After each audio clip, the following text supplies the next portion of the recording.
This is The Wheel Weaves, a Wheel of Time podcast with no spoilers. Hey everyone, I'm your host Dani, and I'm the first-time reader going through this series chapter by chapter. As always, there's no spoilers past the chapter we're covering, and that means it's totally safe for first-time readers. I'm joined by my co-host Brett, who's a long-time fan, and he is guiding me on this journey. We'd like to acknowledge and thank our executive producers, Brandy and Kirkwood, McGuire, Rikky, Morrisette, Lorenzo, LightBlindedFool, and the Amyrlin seat.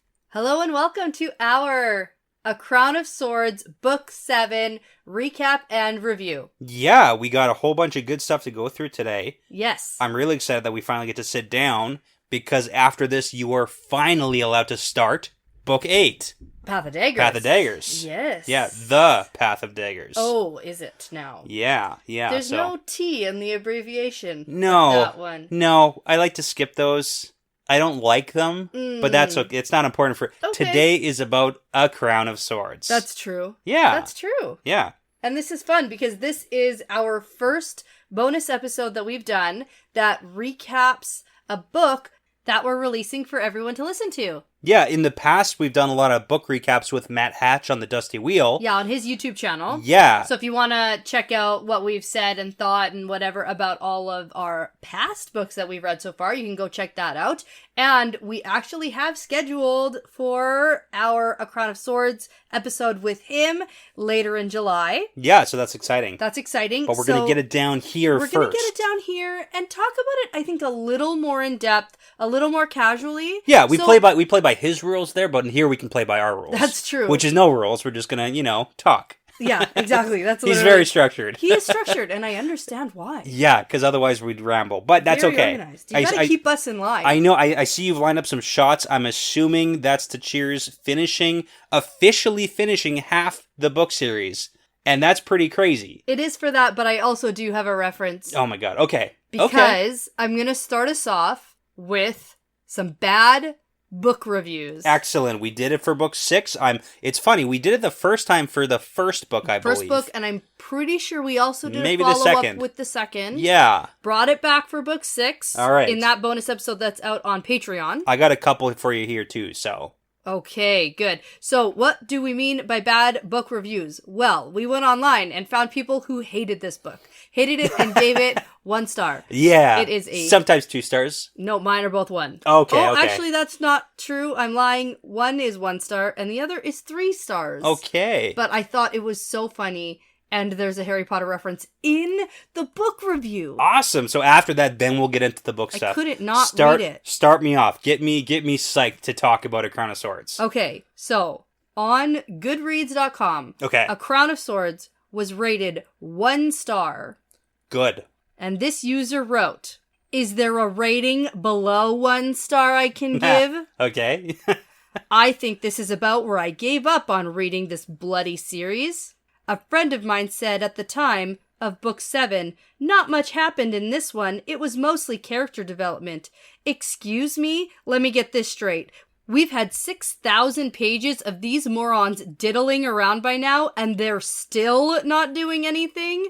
What is there to say about their character anymore? At this point, it was clear that Jordan was just padding his pockets and had no intention of ever actually going anywhere with this, quote, story.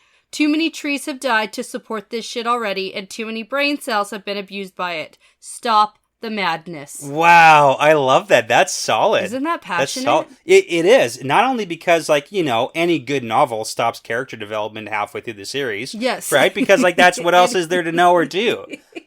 They're going to be how they are. I want my characters to stay exactly the same throughout the whole thing. And I mean, to be fair... Yeah. I think it's pretty obvious, if you've listened to the whole season, this wasn't my favorite book I've read so far. Sure. It's not even in the top 3. But then the passion for the trees. Whoa. It's I gotta inform you on how, trees are harvested for making books. Yeah. So, that's okay. That was definitely a good one. Yeah.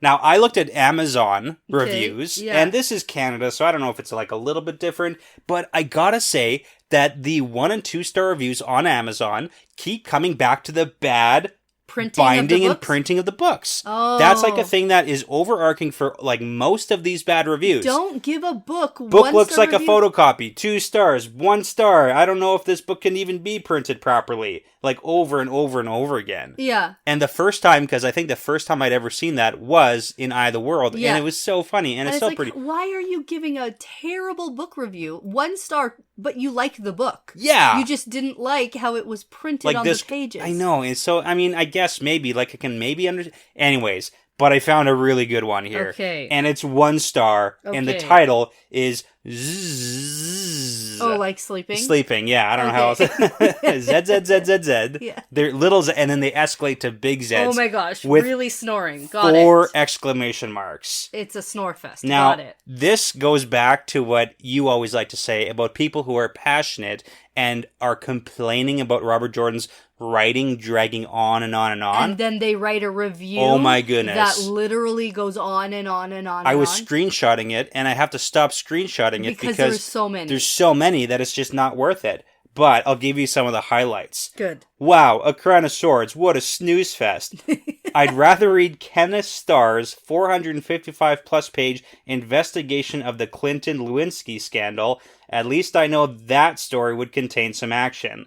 So, oh my god! Wow, like coming out the gates Yes. really strong here. What year was this written in? 2001. Yeah, that makes sense. A long time, Okay. a long time I was ago. like, that's what was in the headlines. This is like one of the top reviews too on Amazon.ca. Come on, guys, what are we doing here? Nonetheless, for whoever's interested, and I skipped a whole bunch here, I'll sum up the book quickly. For 650 pages, literally nothing happens. Then finally, Rand awakens from nearly 30 chapters slumber and defeats one of the Forsaken. Nynaeve and Elaine finally find their precious cereal bowl, which is a pretty good one. That's good. One. Yeah, the one they've spent 2+ books looking for. Yeah. Matt gambles. Perrin thumbs the blade of his axe and smells a bunch of stuff. And then he just rambles on. But I do have to point out, after a few of these... Holy shit, that is long. Yeah, I'm scrolling because I lost it here. Okay, as I'm scrolling here.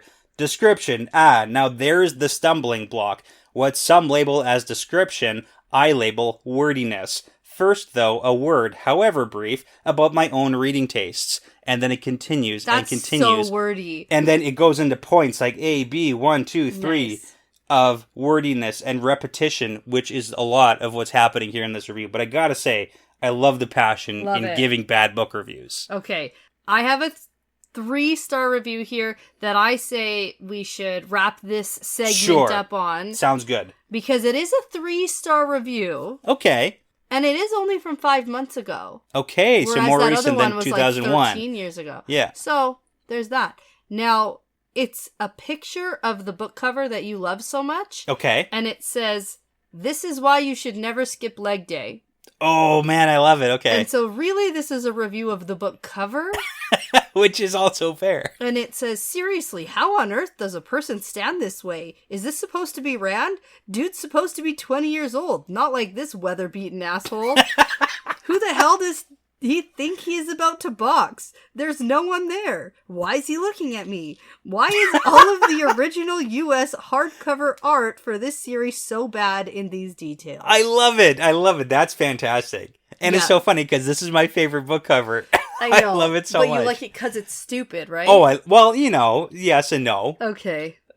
One day anyway, I hope to aspire to look like Not Rand. only did this person review the book cover, but they also went on and on and on and on, and I'm scrolling. I can see that, yeah. However, they did say, "I particularly dislike the storyline involving the Shido Aiel. Could they be any more of a Slytherin?" Oh, man. Okay, there it is. A whole Aiel clan coincidentally sounding like Shadow, whose only purpose is to be evil bunglers and irritants.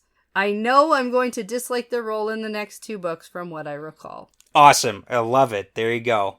So that's the shot. Yeah, that's fair. That's fair. Let's kick it off. Cheers to finishing book 7. And honestly, I like book 7. And honestly, the Shido are very Slytherin. Sure. They're just the generic bad guys. Yeah, you know what? Shido were here first. So, you know. Cheers.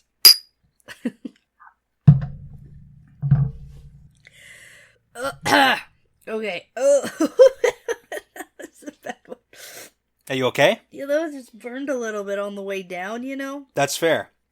Now, I do want to just, like, say a couple of things before we jump into this. Mm-hmm. Because officially, Book 7 is where some people define as the start of the slog. Yeah. Right? So anywhere from now until, I'd say Book 10, 11-ish is where people kind of say, oh, the slog affects me right around here. Books. It super depends on who you are, what you actually do and don't like. Some people define the slog as like Book 9 and 10, some people 8 and 9. Some people think only certain characters within certain books are slog-like. Got it, okay. So it's not going to affect you the same way as anybody else.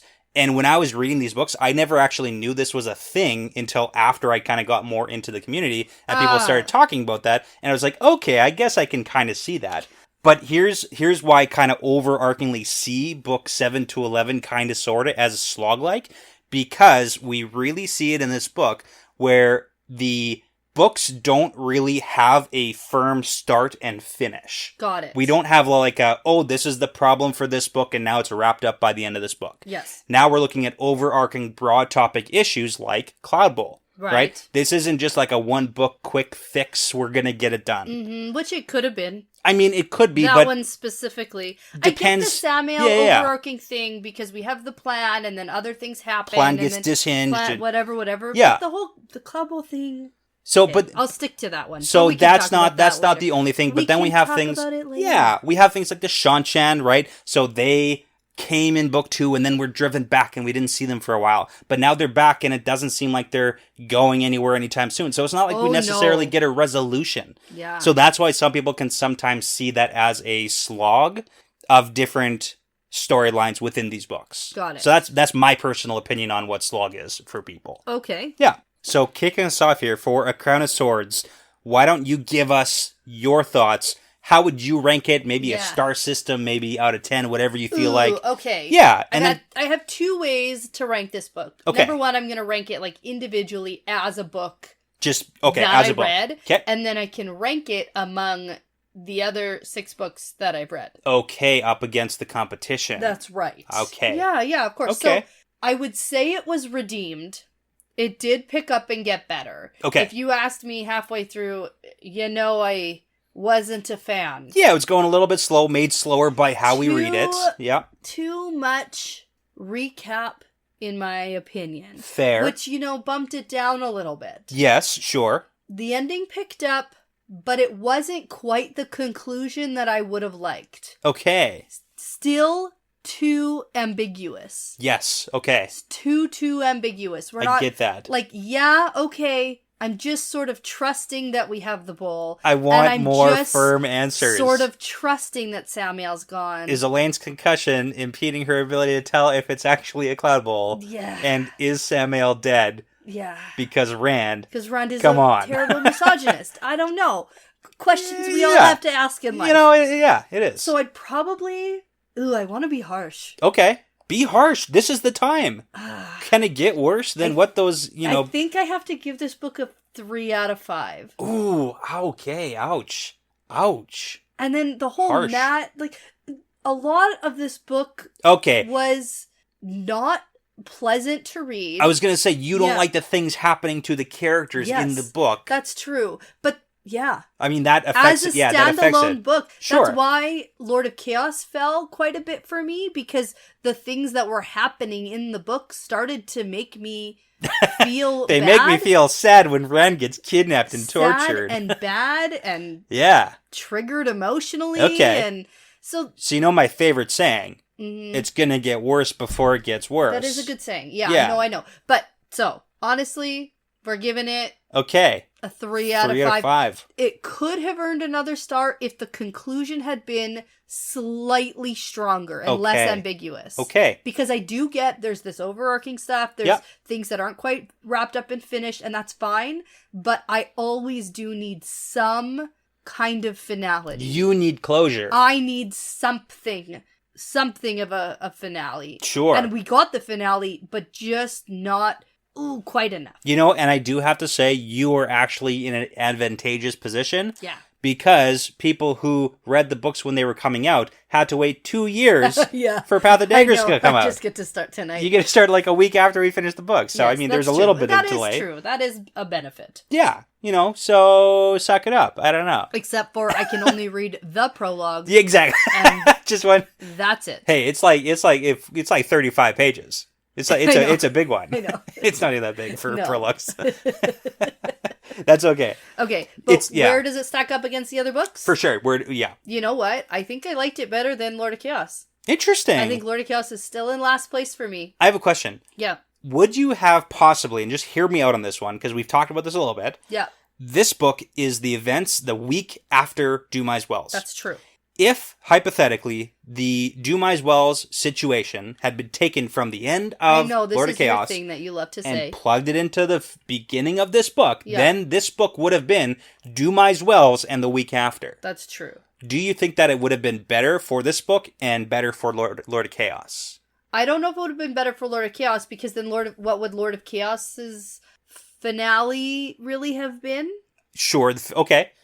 Tweak the finale maybe a little bit. So, like I said, I do need some finality. I do need some wrap up of something to feel satisfied and content at the end. Leave of it a on the book. cliffhanger of Rand getting kidnapped. I do need some cliffhanger for sure, but Yeah. I need something else. So I don't know if I love that per se. Yeah. I just think that this book was much too much of stuff we already know. That's fair. Yeah. There always is recap. There's of always stuff. recap, but I Yeah. remember being halfway through this book. And you're like, man, because also it's been like 4 days. Yeah. Yeah. I know. It goes slow. It goes Yes, slow. Yeah. But there were some highlights. There are. And which we'll get to. I kind of, pinpoint some major plot lines here. And there's actually a lot of stuff that does happen. Yeah. So I don't know exactly where you want to start about, like, our lesser characters and then move into, like, the main I do people. have to say, I really do love about this book, I like the more complex nature Sure. of what our characters are going through. We have Nynaeve and Lan getting married. Okay, yeah. So we have that kind of being kind of like our big Yes, relationships all take a huge thing toll. that's going on. Oh my goodness. We have the Min and Rand relationship really evolving. We do, yeah. And so those types of things, I love the nuance there. I love the complexities that are happening. It's definitely a more serious book than we've read. Lord of Chaos and this are probably tied for most serious. Yeah. I felt less, well, no, that's hard to say. Less fantasy-y. Yeah. I missed out on the, like, fun of fantasy. Sure, And this yeah. is more like the darkness. It's like, oh man, this is how life kind of happens sometimes when it gets really dark and gritty. Sure, but is that why I read books? Or... I mean... let me evaluate. That's why we don't start with book 7 when we read the series. That's We start you in book 1. Yeah, this is a branch that I'm cool to, like, leave. We're gonna move past it now into the Path of Daggers. So Yeah, we'll see how that one goes. Absolutely. So I had some predictions going into this book. Okay. At the end of Lord of Chaos, I predicted that Samael would be gone in this book. You did, and that was such a funny prediction. Yeah. Because up until the last chapter, it doesn't look like that's going to be happening. It really doesn't seem like that's going to happen at all. Usually it's like, hey, there's not enough time. And I was kind of changing my tune slightly. Yeah. Yeah. Ren really turns it around in that last chapter. He's like, let's go get him. He does, and then he just barely maybe gets him? Yes. Maybe. If Mashidar doesn't get him first. Okay, and you did land on the side that he is dead. I just really would like him to be. Yeah, I know. But just like to really just lock you in on this. At the end, I told you, you can't hedge. I want to. I know, and that's why I need a yes or a no.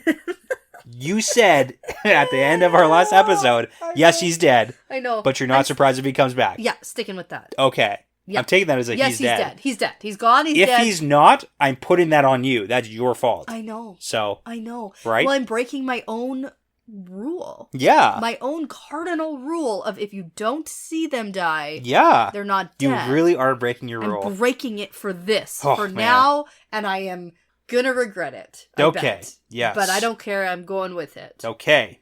I also predicted at the end of Lord of Chaos that the Cloud Bowl would just never happen, or isn't happening or Yeah. maybe would happen. And I landed on I don't care anymore. I know, I was going to say, that is where, and I think that's where maybe we still are, is the I don't care. It's really funny. We had a bit of a conversation about you in our Discord saying, you? Yeah, I hate that so much, by the way. Just so that I have that on record. Just so I you know. hate that there's a bunch of conversation happening. Oh, people love talking about you. About things that I say that I am not privy to. And we laugh and we laugh and we laugh. Yeah, and then sometimes it's so cricket quiet over in the spoiler-free section that I can read. Yeah, it's because they're not there. And I was like, oh, nobody liked the things I said or whatever because nobody's talking over them. No, that's how you know it's good. It's because they're all over in the spoiler section where it's like, ha ha ha. Yeah. Danny doesn't think Samuel's going to die. Yeah. Or does or doesn't. Right. Or is that or isn't. Right. But no, I think we did mention and highlight again that you no longer care about Cloud Bowl. So moving forward, it doesn't matter. Literally doesn't matter. Although it did irk me this entire book. I still cared, turns out. Yeah. I said I didn't care, but I did. It's a little bit. Oh, want to know something I got very wrong? Yeah, let's do that. So I predicted that Egwene would be marching on the tower in this book. Right, you did. Yeah. We got a glimpse. We're marching. Actually, to be fair, you are right. We are marching on the tower. We're just really far away. We'd get there. Yeah. I thought we'd get there. We're like almost in Andor. Maybe. But no, yeah, we are. Okay. We are. We're almost there. Yeah, we did hear that they are preparing to move into Andor, and they're worried about that. Yeah. And Bryn is worried about that as well. Yeah, because we left Egwene on quite the note. We had a lot with her right at the beginning of doing a lot of things. And yeah, I want to talk about her. Some forced allies. And... Well, here's the thing. So let's talk about Egwene. Let's do it. I forgot that happened a little bit. That was a huge, not just a little bit. This was a huge book for her. I forgot that happened. Yeah, last book she got hey. I meant a little bit. I forgot. Okay. Yeah.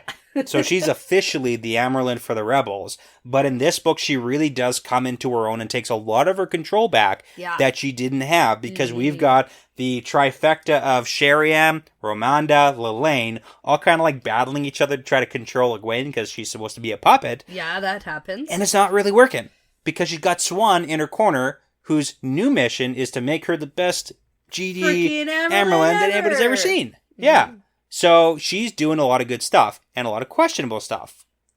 Like the Making Sisters for Fealty tour.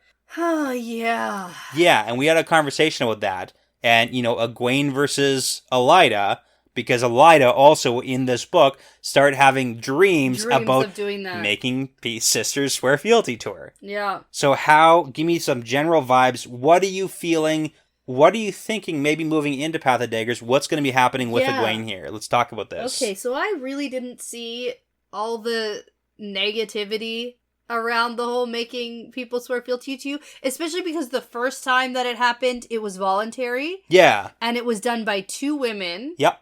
Who are not yet sworn to the oath rod to never tell a lie. Yeah, so it doesn't like actually lock them into their oath. No, to it obey does her not. And follow her. Yeah. No, and so that part I actually liked because it was more of a voluntary, we want to stand behind you, we want to be in your corner, but it's not like soul binding. Sure, yeah, yeah. The issue is the precedent that it sets. It does set. Of making sisters swear fealty to an actual individual, the Amyrlin. Yeah. That can really spiral out of control. And I do understand Egwene's perspective in this. Yep. Because she really does want to know who's on her side, who can she trust, and who's going to be with her. Yeah. And so I do understand, but I didn't quite grasp the severity of what she did. And I mean, like, we know Egwene, and we know that internally she's like a good person, right? So maybe. She probably... I don't know. I've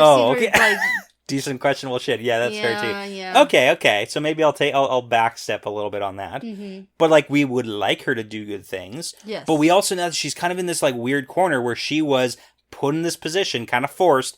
Supposed to be ambiguity is the name of the book. Absolutely. It's like, here's a bunch of terrible things that happen, and maybe there isn't. How do you feel about it? Yeah, maybe there isn't a right answer. So joke's on you. Yeah, then you're it's like conflicted. That's the trick. Is there is no right or wrong answer. There is no actually, 100% We're good or all bad thing. conflicted about how we feel about this. But here's the thing about Egwene. I really have to bring this up because we also have a lot of this entire book, a lot of fingers in the cookie jars from the Forsaken and the Black Aja. We certainly do. Whole bunch, a lot more than I feel we usually get. We've got Delana being the Black Aja, who is now being basically commanded to do stuff by Erengar, who is Halima. Yes. And she's ordering Delana to try to get Egwene to pronounce Elida as Black Aja.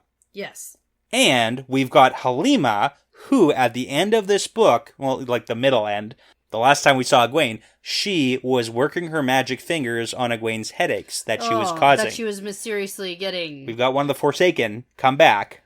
And compelling Egwene. Doing something. We don't know if there's actually compelling going on here. Yeah. Compulsion, but yeah. I wanted to kind of get your vibes on where this is going to lead for Path of Daggers. I mean, probably not great.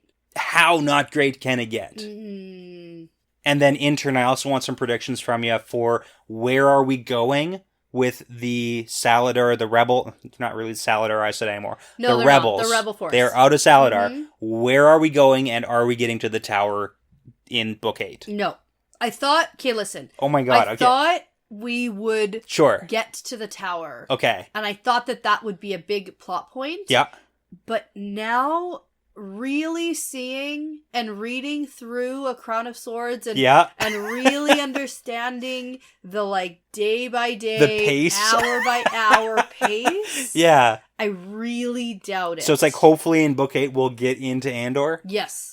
Yeah. And maybe Morgaze will be showing back up over there because she had just escaped Amadicia. Yep, she's on the road. So there are some things at play there long before, unless we're gatewaying literally into the tower grounds. Oh my god, and that would be a if catastrophe. Something flips on his head, whatever. Yeah. I do think this Halima business is garbage. Well, it's really funny. I hate it. We had the little hint from LVR and saying, oh, what if the Black Tower guys all gateway in here and attack? Right. So, I mean, hypothetically, it would be a bloodbath. That would be bad. Yeah. But, okay. So, we're not getting... Oh, no. We're not getting there. Not next book. Oh, no. Whew. Okay. No. Nope. Okay. Too good, I think. It would be too good, and I just don't think that it's gonna get that good. Okay. So speaking of White Tower, since we're on the topic here, I want to talk about Elida, because she also had a fair amount of stuff happen to her this book. That's true. Before we move on to Elida, okay, I don't want to forget. Okay. Now, Logain was released by Egwene. He was. At the end of Lord of Chaos. Yeah.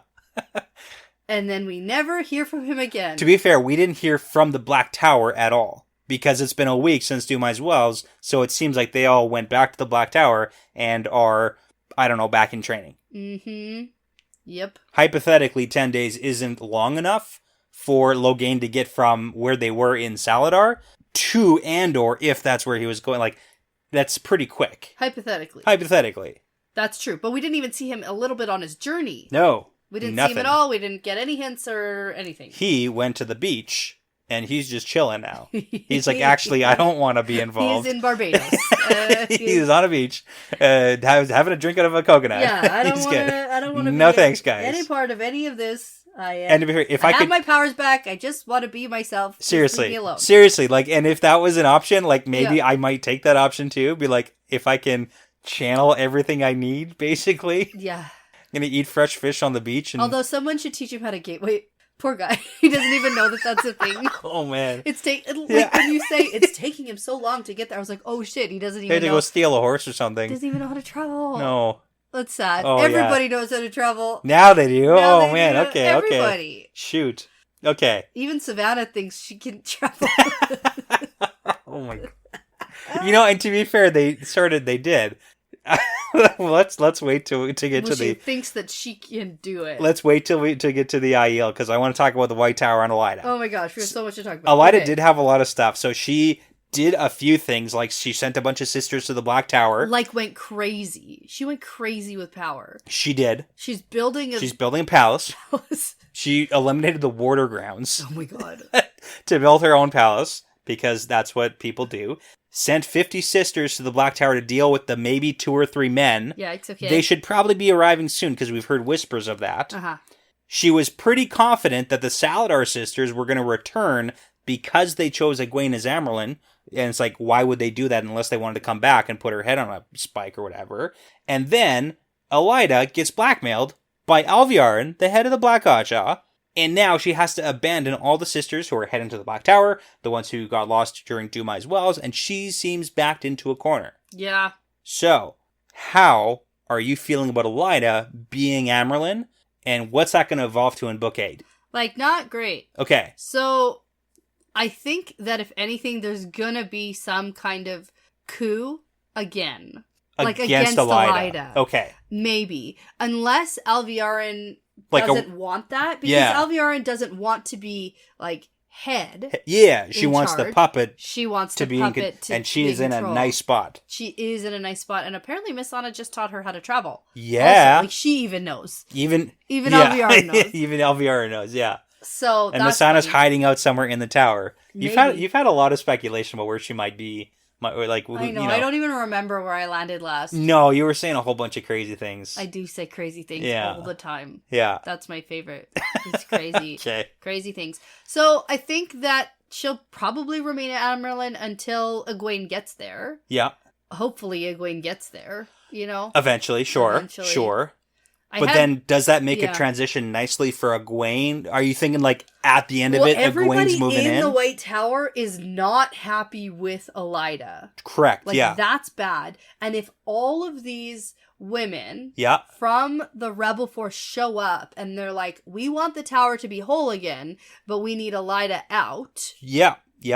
Are the rest of them going to be like, okay, yeah, cool? Actually, she's the worst and we'll take you. Because we get... Overall, Aes Sedai want the tower to be whole no matter the cost. Even Moraine was on board with that. Even Moraine was like, ooh, I wish they stayed. And it's like, no, Moraine, you're Come wrong. on, yeah. That's a bad opinion. Yes, that's bad. Okay. It's a bad opinion. So... Maybe that'll... Okay. That's a hard one. That's a hard one to read. For sure. Yep. And maybe we'll get to the White Tower at some point. Well, and this is the thing. As we get further on... I have no idea what I'm predicting. I have no idea what's even possible to happen. Oh, I know. It's like you could be so far off, and it's like, nope, the White Tower is gone. They just it blows up. Blew up. There you go. Yeah, it was interesting when you were talking about like, who is like, oh, is the White Tower going to become like, you know, led by the Forsaken and Black Aja, and then it's like a force for you. Like you could spiral really quickly. Yeah, so good. I would like to take a break right now. I need to go grab a drink. Let's do it. Okay. Back to, so you had mentioned Savannah and the Aiel, because we really got the whole Shido business. They just got smashed apart at Dumai's Wells. Yeah. What do you want to talk about now? Oh, man. Well, let's dip it a little bit into the Aiel, and just a little bit of what's going on here, because just to put a pin in it so that we remember, we had at the very end of this, because we didn't have very much from Savannah, except that she is also power hungry. Well, yes. And she was being manipulated by Samael and Grendel. Well, mostly Samael. And Grendel seems to be just along for the ride a little bit. She does. And the Shido basically got split up into a bunch of different tiny little units. Yeah. Of a couple thousand. Not before they captured Galena. Not before they captured Galena. Which is big news. Oh, yeah. Holy smokes. Because that's the one I was very concerned about at the end of Lord of Chaos. Yeah. Where the F is that? And she's gone. She's just gone. But yeah. No, not just gone. Yeah. And then this is where the more of that moral ambiguity stuff comes into play, because it's like... Just because someone is terrible, should they also be enslaved? Yeah, and if they're being enslaved by terrible people you also should don't like. also be enslaved. Yeah. It's just a chain of events. Or is it just kind of like, hey, you made your bed, so... And then they're being taken advantage of by even more terrible people. The Forsaken, oh my god, like the layers on this. Oh my gosh. Okay, plus, and then let's throw a friggin' Oathrod into this. That's Samael... That may or may not actually be a thing. Okay, well, because I mean... he gave them stones that are useless and garbage. Did. But he also... This rod also could be... That's fair. Could be nothing. If it is, in fact, an Oathrod. I think it's nothing. I think it's not a real Oathrod. That would be so funny, too. I don't think that Samael is actually giving away his power objects. Sure. Like, no way. The only reason I would argue that is because we know that oath rods were used for binding criminals. Yes. So he really doesn't have any reason for it since he knows compulsion. True, except for I just don't see him giving away his power objects. And he finally found his storeroom of power objects that it seemed like he was hinting he already had, but didn't have, and now just finally found. That was like the goons who were raiding thugs were running out with the piano and the chairs and all that stuff. At the same instance. Oh my goodness. That we were raiding it. See, that was a good scene. That was all good. That was fantastic. Most of the Abu Dar stuff was great. Like that stuff. Like at the end of the book? Yeah. Okay. Yeah. Not like the Abu Dar stuff that took the entire book. No. Because there was a lot we can kind of skip over. The storyline itself, if I condense it in my brain of what we went through, like in the process, it was trying and difficult to read through. But when I condense it, I actually don't mind it. Yeah. I mean, minus sexual assault on Matt. When you say don't mind it, like in the broad context. Like, in the broad context of... We're searching for this thing. We've gone to the sea folk. We're asking for Matt's help. Matt's trying to find people. We find out who the kin are. Right? The introduction of the kin. Thing. There's like 2,000 channelers who can now be brought into the White Tower. And that's exactly what Egwene wants. Boost their numbers a little bit. Like, come on. We got so many free rooms here. Yeah. We need to get the White Tower back first. Sure. From those people. But yeah. Okay. But no, all of that. And then finally, like, finding the storeroom. That whole scene. Introduction of the golem. That's so cool, too. Oh, man. All of that. Yeah. So, when you break it down into these interesting tidbits that happened along the way. Yeah.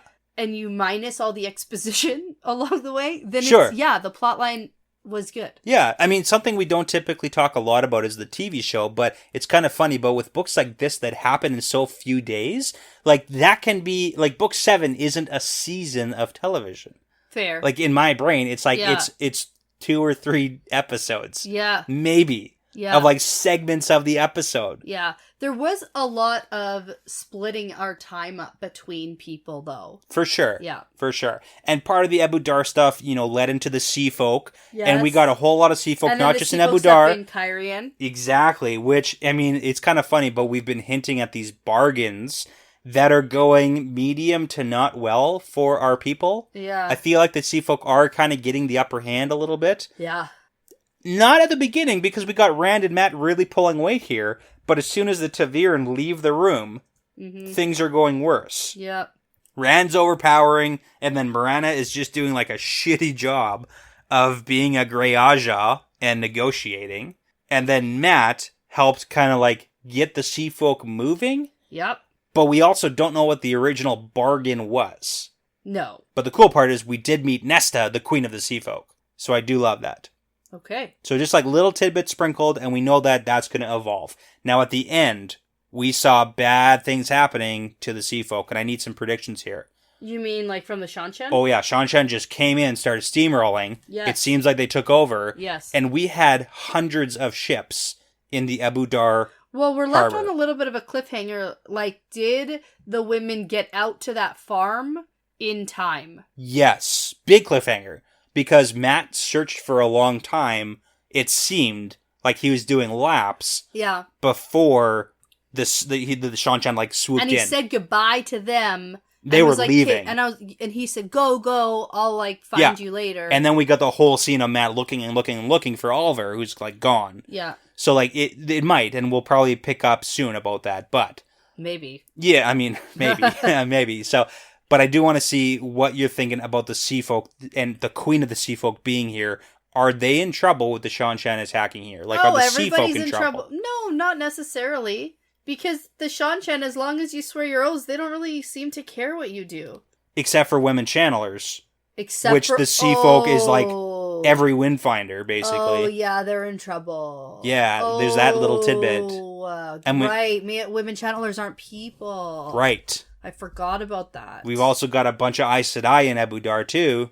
So, it's, Oh. Because it's not thousands of them. Oh, no. So, I mean, like, there are big repercussions I never even thought about. There's a lot of people. There's a lot of channelers everywhere. The Shanshan aren't good for channelers. Like, The Shanshan aren't good, period. they're not good. They're excellent, but they're not good. Yeah, they're really You know really what I'm good saying? at doing what they're doing. You know what I'm saying? They're competent, and that's what we look for in villains. Yeah, so at the end of Lord of Chaos, I said, the Shanshan are coming back. Yeah, you got it. Nailed it. And I did say we needed the appearance of the Daughter of the Nine Moons, which we didn't get, I don't think. Yeah, well, not...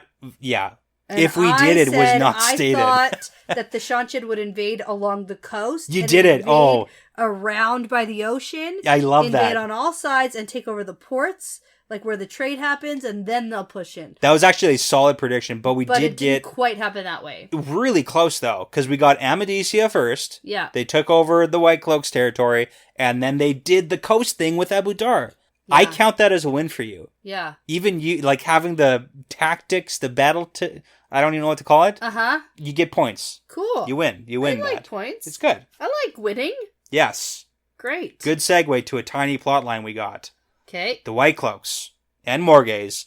I love this book because this is the book that the coup over Pedro Nile happens, and Nile gets dead. Yeah. Oh, right. Oh, yeah. Okay. Pedro Nile's dead. He died at the beginning. He was murdered by Omyrna, the idiot non-spy master, in a kind of like a Valda Asunawa plot Yeah. that takes over. Yes, that's true. And then Balwer helps Morgaze escape after the Shanshan invade. But here's the thing. We have no idea where she is now, or what that escape plan even looks like, or if we can even trust Balwer. No. We think we want to. No. They escaped Amadicia. No, I know that. But now where are they? Okay. Where are they going? What's going on? Okay. Right? Well, I mean, now they outnumbered Balwer. He's like a little old man. I know. A little frail old man. But We got still. Yeah.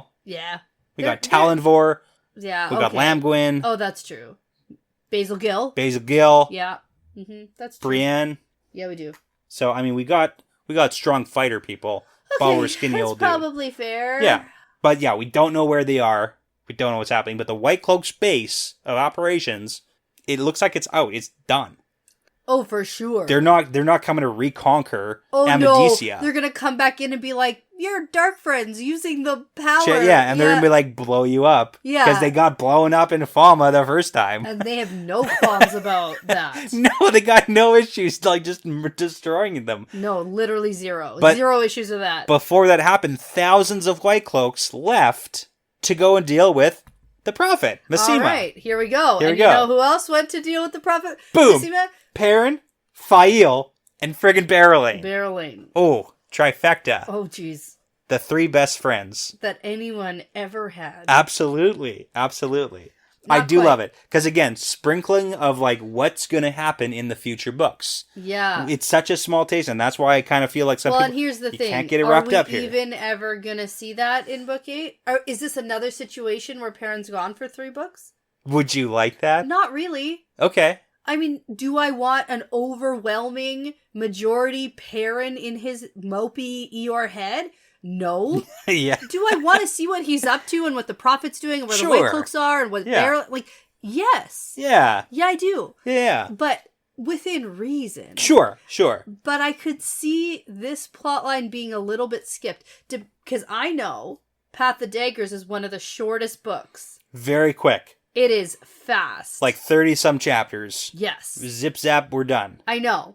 I remember when my dad was reading this book. Yeah. Because he started when we started. And when he was on Path of Daggers, he's obviously, past us. Yeah. But when he was on Path of Daggers, I remember asking him, "Oh, how far are you?" And he said, "I'm about halfway through." And he looked at it and he goes, at about chapter 16.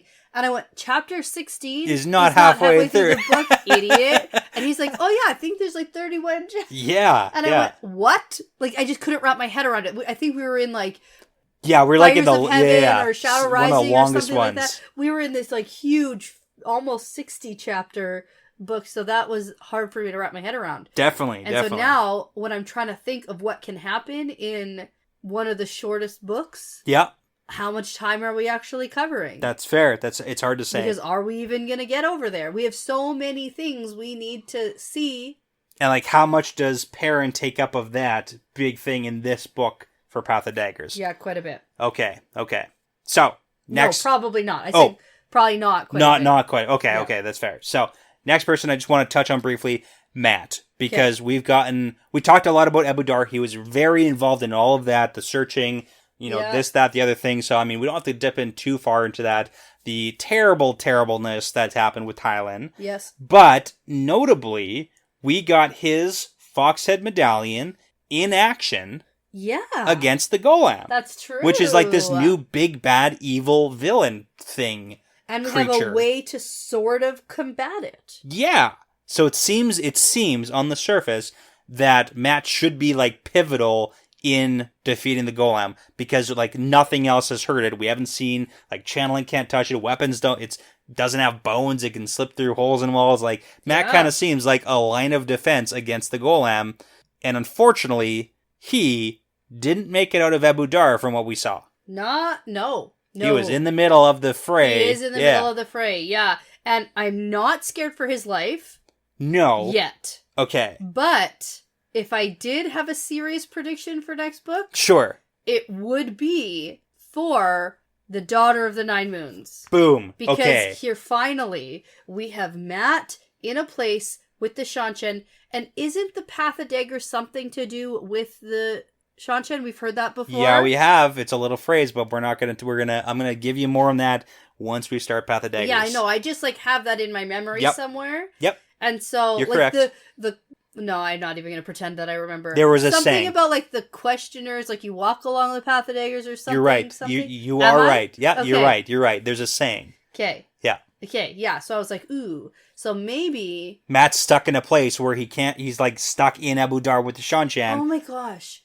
It kind of makes sense. I really sense. hope it's a love connection. Looks like a love connection to me. Yeah. Oh, I just really don't want Matt to get wrapped up again in another forced relationship. Right. That would make me feel terrible for Matt. Well, you know what I always say. It's gonna get worse before it gets worse. Okay. I really hope that it's not a forced situation. Okay. That might be... I love your optimism. It's great. That might be something that makes me not, want to continue. If there's anything ever that makes me not want to continue or throw the book in the fireplace... It's that. It's something like that for Matt. Okay. He's just so good-hearted, and I just hate that for him.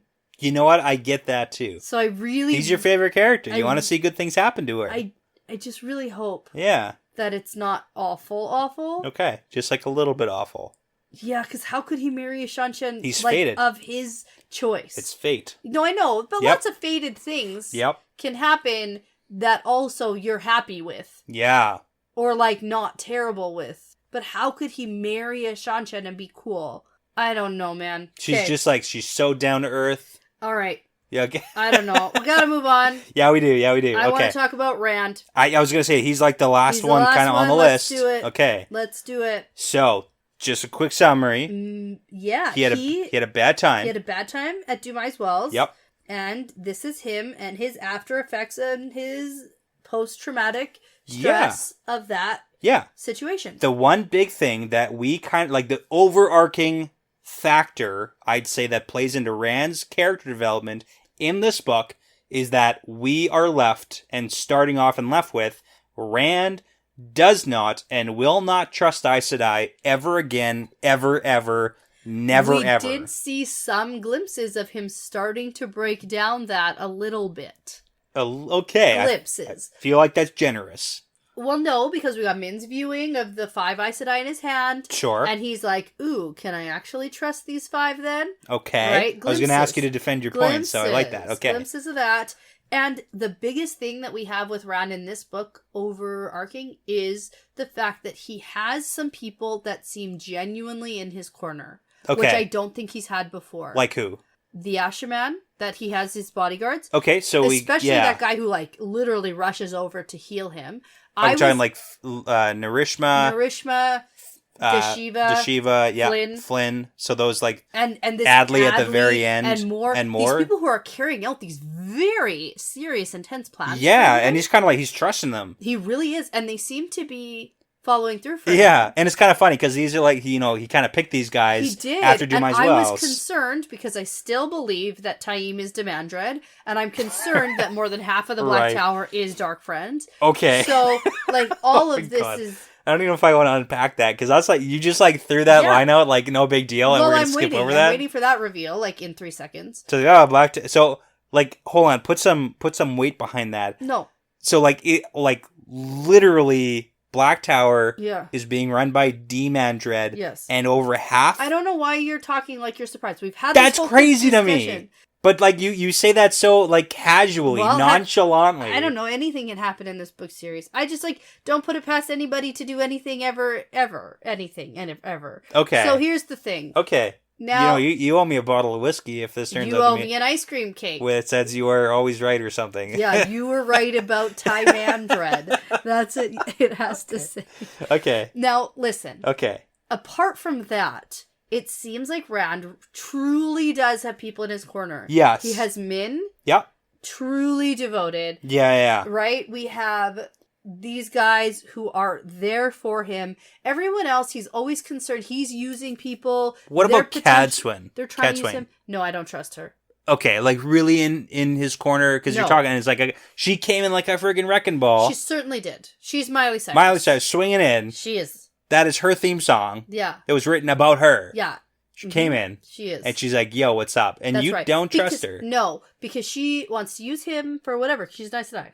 She is. Yeah. She did have that thought like, oh, I'm a legend, and this is going to be a pretty pin in all the awesome things I've done in the course of my life. That's right. So, okay. Not on board with Cadswin. Not good. Cool. Ren does some cool stuff this book. Yeah, he does. He gets in an irresponsible sword fight with Tor Amyrlin. Yeah. And then he gets stabbed and almost dies. Mm-hmm. So that's what I mean by some pretty cool stuff. Yikes. Yeah. Uh-huh. A little reckless, some might say. I'm Taviran and it's working today, so let's go deal with this. Yeah. And you know. Mm-hmm. Some people have told me that I had a missed reference with that whole thing. Oh, okay. Yeah, sure. With the getting stabbed thing? No, with the I'm Taviran. I'm just going to go see how this works out for me today thing. Luck potion. Luck potion. Luck potion. Felis Felixis. And you know what? We have that shot glass. We should probably take a shot for the Felis. I can't even say it. But now's a good time, so I'll go grab shots. Yep, sounds good. Okay, cheers. Yeah, cheers to being lucky. Yeah. And on that note, it's actually... was he? No, this is the funny thing. I was going to say this. So Rand has his, like, Taviran moment, and he's like... Give me a recover time. Hold on. No, because now you... Okay, go. Okay, so Rand has his Taviran moment. He's like, I'm going to go deal with the sea folk. Yeah. And then he thinks he does a really good job, and he does. Yeah. In the moment. But then he leaves. And then after, Morana does a terrible job. And now it's going badly with the sea folk. Yes. And she's like, please come back and help me negotiate because I don't know what the hell I'm doing. Nah. And he's like, nah, I'm just going to put it off for however long I put it off the first time. Right. So that didn't work very well. And then his secondary thing was, I'm going to go deal with the rebels. And to be fair, it does seem like the rebels are dispersed, but at the cost of him getting stabbed. But is that in fact actually lucky? Did that need to happen pattern-wise? Right. Did the Shadow Logoth blade have to cut him over top of his never-healing wound from Ishamael? I'm inclined to say yes. I think that everything that happens in this happens series for a reason. Is the thing for the pattern. That's the point of the book. Literally part of the pattern. That's written into the threads in the fabric and whatever. That's right. So it had to happen, but why? And that's kind of the big question. Is like, why did that have to happen? What does that mean? You know? Yeah. So okay, we can get philosophical about it later. Nah. We're going to. Oh, we will. We will. So. Okay. All right. So now, before we end here, I have a few things to say, not completely related to this book, but I just want to put on record somewhere. Sure. So the first thing is, where are the Two Rivers girls? Okay. The ones who can channel. Yep. So the last time we saw them, they were in Camelin. Yes. And then they were possibly being sent towards the Saladar Aes Sedai. Okay. Yep. Okay. Got it. Because remember when the Saladar Aes Sedai in Camelin separated into a couple of groups? Sure. So they're going to Saladar. Some got sent back because that was like Karuna and Bera. Yes. There was a whole bunch of them, and they sent like 4 sisters. I could pull up the names, back to Saladar with the girls. Yes. Okay, because I hadn't heard from them. So at some point they should intersect with someone. Hopefully they should intersect with the rebel Aes Sedai.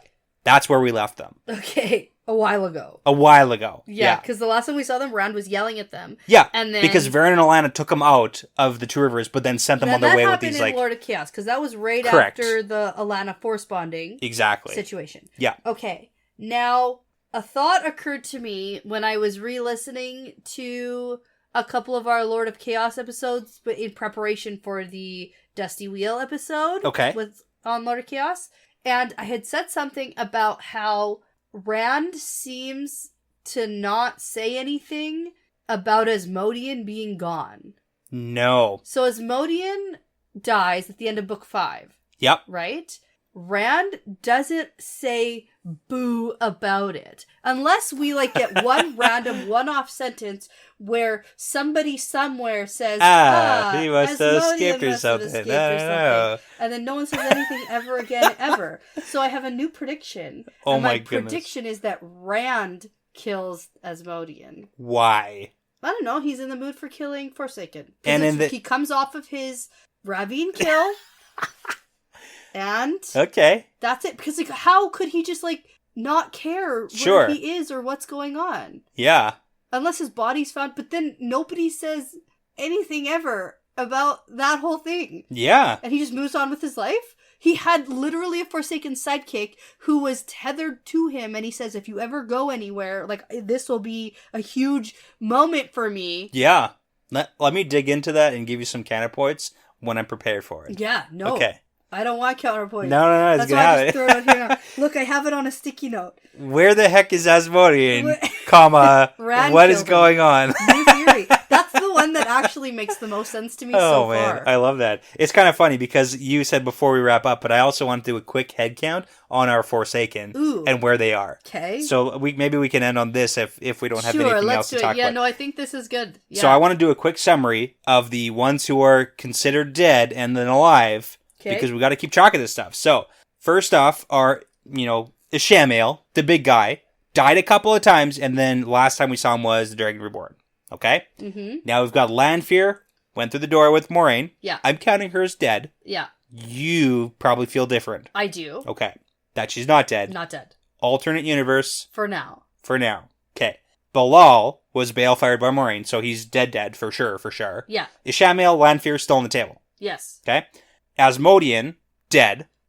Seems like he was a traitor. The dark one did specifically say that guy sucks, but that guy's a liar, so we're never sure. Okay. We've got Aegonor, dead in Eye of the World, and Aegonor is suspected to be Osengar, who was brought back. Okay. And we haven't heard of Osengar in the world yet, right? No. Okay. We got him, and we don't know where he is. Okay. And he was the one who helped make all the Shadow Spawn. That's right. Aegonor. Yeah. Balthamel also died with Aegonor out of the world, suspected to be Erengar / Halima. That kind of made sense because switch the body, all that situation. Stuff. Yep. Ravine, dead, balefired by Ranso, for sure dead. Yes. Samael, dead, maybe balefired. Quotations. Maybe. But also maybe eaten by Mashadar. But also maybe that's for sure dead too.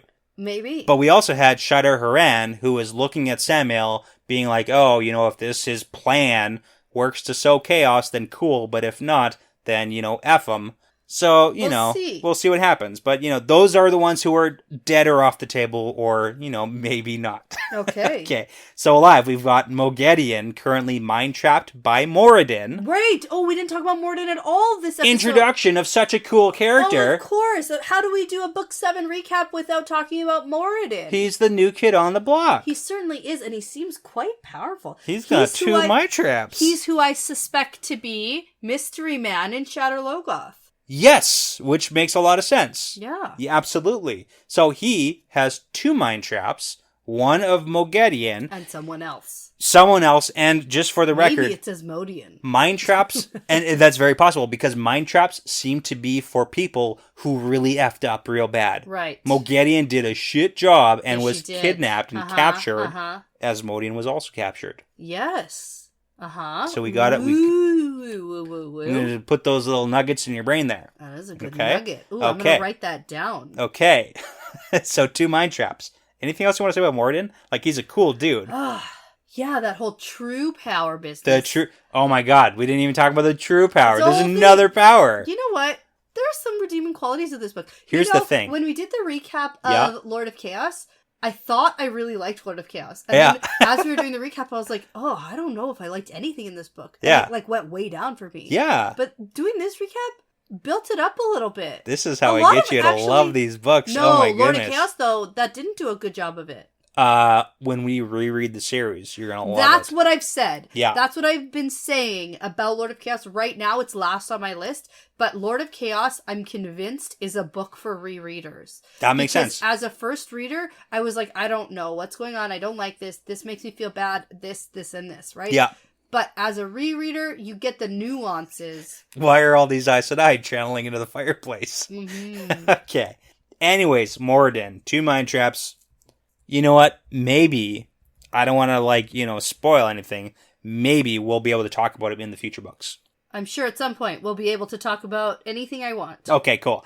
Next, we've got Masana, who is apparently running the White Tower. So that's good. She is someone somewhere. Someone somewhere. She's not Alviarin. No. Correct. That would be confusing. Considering Alviarin's I report to Masana. We've met them together. We've met them together in the same room. We've seen them in the same room together. So that's the only confirmation we have. Okay. And also probably not Elida. Probably not. Yeah. That would be a twist. That one we could say. Okay. Okay. We've been in Elida's head way too much. And I thought that maybe Masana was Galena for a minute. Yeah, you did. She's not. And it really doesn't seem that Galena way now. is just like it really doesn't seem that way now. Oh man, she is having a bad time. Yeah. Okay. So is Masana just some rando? Like, you just have never met just someone floating around in the tower? Have you met, and that's the thing, is have we even met her yet? And have we, and I just don't know and forgot. It was super obvious. It was some Aes Sedai with an S name. Right? It was so close. Yeah. Okay, so then we've got Grendel alive, but she was in a partnership with Samael. Yeah. But now he's dead. Gone. Allegedly. You know what? I have to stick with my own... Oh, it's so difficult. That's the tough part. That's why I said you need to pick. Because now Grendel, if the partnership is done, she was thinking, I'm not going down if he screws up. Yeah. So I'm going to stick myself to somebody new, right? Yeah. So we got to be Time Andred. We got to be on the lookout for what Grendel's up to, who she's trying to tie herself to next, if that's her plan. Yeah. Okay. Okay. We've got Semirog. Oh, right. Alive, but we don't know what the heck she's doing. People, that's her thing. We saw one scene of her, and we haven't seen her. Not this book, right? That was last book when she was so. Torturing. Yeah. Yeah. Some Aes Sedai and her warder. Yeah. Exactly. So. And then that's how Halima showed up. Exactly. Yeah, okay, got it. Yep. Mm-hmm. Yeah, and now we've got Demandred doing something, causing chaos. In the Black Tower. Yep. That's what you think for sure. 100%. Yep, totally. I'm looking for that bottle of whiskey. 97.6%. 100%. Love it. Okay. We've got Erengar. Talked about that, running the Saladar crew apparently with Egwene. So, maybe she's in charge now. Jeez. Okay. Osengar is a big question mark. Also, we don't know what's going on. Somewhere. Where is he? Who is he? And who's then the new character that was introduced that we're who's that? That was Morden. Yeah. That was the mystery character for the book. No, I know. I just don't think so. Okay. Unless all the yeah, I mean, mystery character was for sure Morden. No, I mean another one. Okay. But no. How many mystery characters do you want? Several. And then the last one. Several. This book was certainly, I will just for the record, an evolution of Shadar Haran, the Super Fade. Ooh, Super Fade. The Hand of the Dark. Super Fade. He's super fadey. Yeah. Love it. Okay. But yeah, he's really stepped it up this book. We've gotten perspectives from him being, I got to shake that tie. That keeps me not having to go back to Shell Ghoul. He's clearly doing the Dark One's business. So. Okay. Got to be on the lookout here. All right. Cool. This was fun. Yeah. And enlightening. Okay, just a quick summary of what the heck happened. Had some stuff going on hidden in all of that dullness. Yeah. A lot of stuff happens. You know what? This book is like thrifting. Okay. When you go to the Goodwill or when you go to the thrift store and you have to sort through the stuff that you're never gonna want to find the good stuff. The good stuff. There's good stuff in it. Stuff in there. There's stuff that's the tags on in there. Nynaeve broke her block. Oh shit! Yeah. Fuck. That's gone. It's done. I forgot. Done. And just so subtly, no one ever talked about it. No, again. no one's talking. Hey, Nynaeve. Way to go. Good job. Good job, girly. Yeah. Yes. Yes. Okay. There's no time for that. No. Whoa. Okay. Whoa. Okay. You know For what? for Path of Daggers, is there anything else you really want to like get off your chest? Anything you want to say, predict, I just like want to get throw out into there? it, honestly. I'm looking forward I to it. feel like I've said enough. Okay. I think Moradin will be important. Yeah. Okay. If we ever see him again. Ever, right? Okay. He's gone. Yeah. This is my prediction for every book going forward. Book 8 is only Moradin perspective, Yeah. just like Book 1 was Rand. No, I was going to Okay. say, I predict this at the end of every book, but I think we're going to get more information about the Forsaken. I love it. Step up their sneakiness. I was going to say Morain's coming back, but that's too strong for this book. Oh man. And out of I left think field. that's book 9. I don't think that's this book. You think there's one more book and then we get Moraine? Yeah, I do. Wow. Yeah. Okay. Yeah. Mm-hmm. Yep. Yeah, I do. Yep. Cool. Okay, this is great. So, awesome. Next week, we are returning with our first episode of A Path of Daggers. A Path? The Path of Daggers. gotta learn it. Yep. I will. That's okay. I'll mess it up about 10 times in the intro, Yeah. and then I'll get it. By the last episode, because there's And we have to re-record every single time. Yeah. But are we covering just the prologue? Yes. In the first episode? So this book is going to be a little bit different because there's so few chapters. We're going to spend a little bit more time. So there's going to be a couple of single chapters. So we'll give lots of warning We before will. that happens. Yeah, we definitely will. But you know what? I'm going to start posting our release schedule again, I think. Okay. So you can go check us out on Instagram and Twitter for information there. Yeah. So for the first episode, we are only covering the prologue. Awesome. I can't wait. Yeah. That means I get to read now, right? That's what that means. Go do it. Can't wait. Good luck. Awesome. Okay. Thank you so much. Yes. Because, as we say around here, it's part of the pattern now. Yeah, it's part of the pattern.